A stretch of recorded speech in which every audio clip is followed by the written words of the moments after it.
Hey, it's Hailey, and my voice is a little gone. I'm making this video because I wanted to tell this story in my own words of just where I've been at health-wise for the last month and kind of what I've gone through and what the story is here. I think, as some people know, a lot of people know, or you may not know, I had like a very scary incident on March 10th. Basically, I was sitting at breakfast with my husband, having a normal day, normal conversation, and we were in the middle of talking. And all of a sudden, I felt this really weird sensation that kind of like traveled down my arm from my shoulder all the way down to my fingertips, and it made my fingertips feel really numb and weird.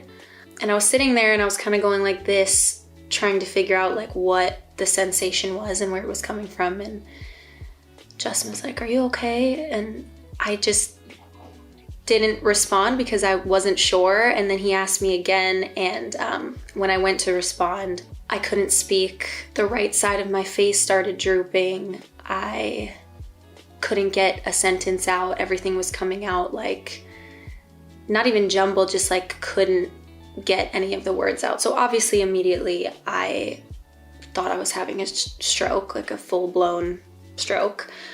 He thought I was having a stroke, so right away he asked for somebody to please call 911 and get a doctor. Where we were, there happened to be a doctor there, a medic there, who rushed over, and they started asking me questions. They started testing my arms. Definitely the scariest moment of my life. I had so many things running through my head. The number one thing being, I'm having a stroke. I'm really scared. I don't know what's going on. I don't know why this is happening. Am I gonna have permanent issues from this? Like, so many things were running through my head that were really freaking me out and really, really, really scaring me. The facial drooping lasted for probably like 30 seconds, maybe a little bit more. I couldn't see myself, of course, so I don't really know, but I do know that it like subsided fairly fast. And so they were asking me questions, and do you know where you are? Do you know your name? And I knew all of the answers in my head, but as soon as I would try to say it, I just could not get it out. It was like my tongue and my mouth just could not form the sentences and the responses. So obviously that was really, really scary. So I got up. I could walk totally fine. At that point, it was really just like the speech issue. Went back to my house, waited for the ambulance to come. At that point, speech started to come back a little bit. Got in the ambulance to the hospital. There was actually a funny moment where they were calling into the hospital to explain what they were bringing in, and they were like, "I have a 30-year-old female," and I was like, "I'm 25. I had to make sure that they weren't going to age me 5 years for no reason, you know? And I noticed that when the speech came back and I felt like I could talk, as soon as my anxiety would like settle in or hit me, it would make my speech feel funny again. When I started feeling really scared and really anxious, it just made everything worse. But by the time I got to the emergency room, I was pretty much back to normal, could talk, wasn't having any issues with my face or my arm. They did like the stroke checklist in the emergency room, and I scored a 0. I wasn't having any symptoms anymore. So basically, they did some scans, and they were able to see that I had suffered a small blood clot to my brain, which they labeled and categorized as something called a TIA. I'm going to try to put the definitions of everything I talk about under here so that I don't butcher it. Basically, it's like having a mini stroke. It definitely feels like having a stroke, except my body was able to resolve it pretty quickly, and then I didn't have any more issues for the whole rest of the day and the whole rest of the time that I was in the hospital. I felt really thankful and grateful for that it wasn't worse. I wasn't gonna have any permanent issues, but you know, my scans did show that I had a lack of oxygen to a certain part of my brain for a certain amount of time. Still definitely really, really scary. So when I was in the emergency room, they kept me overnight.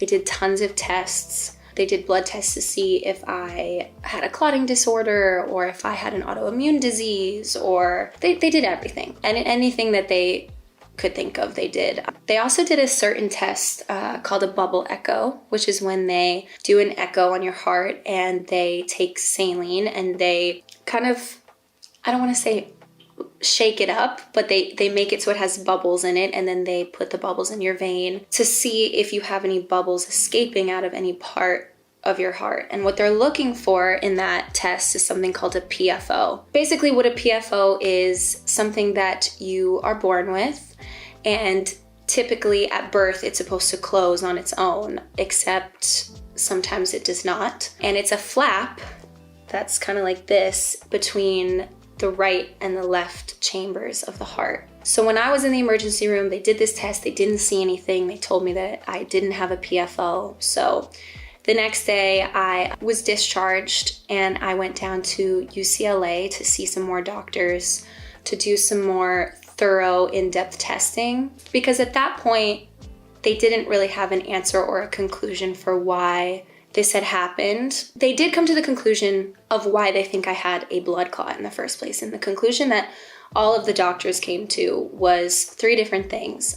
One was that I had just recently started birth control pills, which I should have never been on because I am somebody who suffered from migraines anyway, and I just did not talk to my doctor about this. So ladies, if you suffer from bad migraines and you plan on being on birth control pills, make sure you tell your doctor, because having a stroke is a potential side effect from birth control pills. The second thing was I had recently had COVID, and that was something that they thought was a contributing factor. And then the third thing was that I had recently gone on a really long flight. I had flown to Paris and back in a very short amount of time. And I slept through the whole flight both ways, didn't get up and move around, never thought about wearing compression socks. So basically, all of the doctors came to the conclusion that it was a perfect storm that led to me having a small blood clot, and that was the conclusion. So they still didn't know necessarily how the blood clot traveled to my brain. So when I went down to UCLA, we did some more in-depth testing. And when I went there, they did something called a transcranial Doppler, which is basically a much more accurate test to find a PFO. And what they do is, similarly, they do the saline with the bubbles, they inject it. But with this test, they listen for the sound of bubbles escaping in the heart. If they don't hear anything, presumably you don't have a PFO. If they hear a little bit, you might have one, but it's small. And if they hear tons of bubbles escaping, you have one, it's probably large. So I did this test, and they actually found that I had a grade 5 PFO, which is... People close to Hailey Bieber say there are times when she feels the burden of others' expectations pressing down, and these burdens tend to crash onto her suddenly. Occasionally, they creep in quietly, maybe when someone leaves a pointed remark under a photo she posts. Other times, that pressure is blaring and relentless, practically screaming at her from magazine covers everywhere she turns. She's tried separating what's private in her life from what the public sees, but regardless of her efforts, her personal world and the public's perception of it inevitably seem to clash, always circling back to the name Selena Gomez. From the outset, she wants people to know what's so often overlooked. She is Hailey Bieber. She married Justin Bieber, the same Justin whose past relationship with Selena Gomez became a global spectacle unfolding before everyone.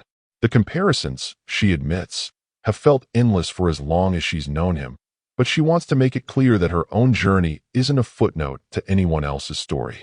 She spent her life fighting to create something that is hers, a narrative sometimes heartbreakingly linked to chapters she never set out to join. She says it's uncanny, almost surreal, how a relationship so genuine in its beginnings can be twisted into something different by public scrutiny. When her relationship with Justin got serious, she thought she understood the circus that is celebrity. Having grown up around it, she assumed she was prepared for the madness. She wasn't. Nothing could ready her for entering a love triangle that refuses to fade, fueled by people's constant nostalgia for Justin and Selena's past. Listeners, if you find this surprising, stop for a second and subscribe for more impossible truths. Their relationship was something fans were emotionally invested in. treating it like an ongoing drama with cliffhangers, breakup rumors, and song lyrics dissected for hidden meaning. Privately, her connection with Justin felt peaceful, gentle, the two of them looking for calm after living through so much mayhem. But publicly, their romance became grounds for constant judgment and comparison. Hailey is refreshingly candid in admitting that she's only human, and that marrying Justin meant embracing every part of his history, even the elements tied closely to someone else's legacy. It isn't easy for her, she admits, to love someone who's lived so many lives before crossing paths with her, especially with strangers so eager to remind her of chapters she never witnessed. The stress, she says, isn't limited to online drama. It seeps into the rhythms of daily life. She wonders each time she leaves the house if she'll face insults from passersby or have photographers trying to catch her breaking down. With each public appearance, every moment is under a microscope. Photos where she and Justin aren't smiling become instant tabloid fodder. Hailey devastated as Justin longs for Selena, while signs of happiness are twisted into narratives of her overcompensating. She sees that there's rarely any way to win when the court of public opinion is involved. The real challenge, she confides, is realizing that she'll never truly hold the pen to her own story's narrative, and that Selena's presence lingers over everything, not by Selena's choice, but because the public draws her back into it again and again. Hailey tries to make clear that she respects Selena immensely, recognizing that Selena too is trapped by the relentless scrutiny, often painted as a symbol or a storyline rather than as a messy, hurting human being. More than once, she admits, she's quietly wished for release, for everyone involved, hoping one day the world will let each of them breathe and live outside the drama of an imagined triangle.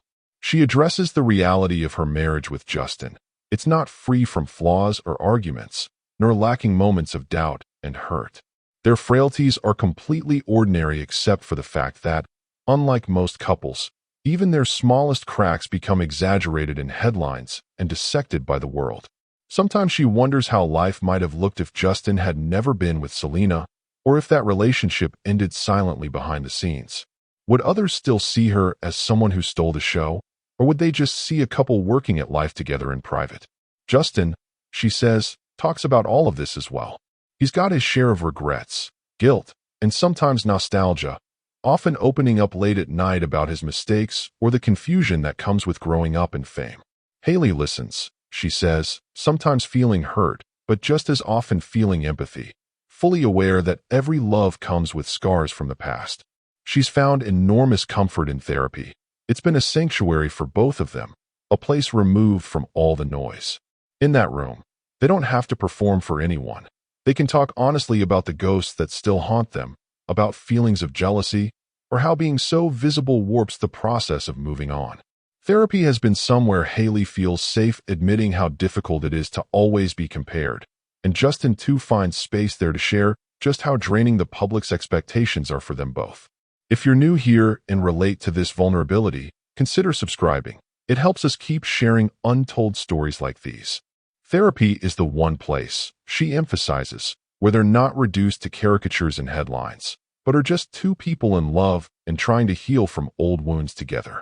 Hailey shares this not as a complaint, she says, but to break the silence that so often wraps around her struggles, a silence that mislabels her as either ungrateful or arrogant, depending on how she responds to it. But if even one person who hears her can see themselves in her fights, whether you're falling for someone complicated or just working through old pain, she hopes you understand that real love is never as neat as strangers want it to be. So where to go from here? Hailey's answer is simple: forward, always. She's learning, gradually, to release the desire for others' approval, to forgive the lingering shadows of everyone's past, including her own.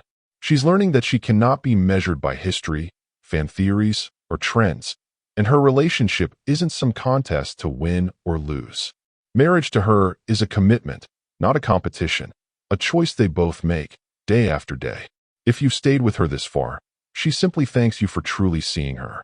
She wants people to hear not just the curated version of Hailey Bieber, but the real, raw side, the side struggling, healing, and ultimately proud of a story that began under a shadow, but just might end in its own light.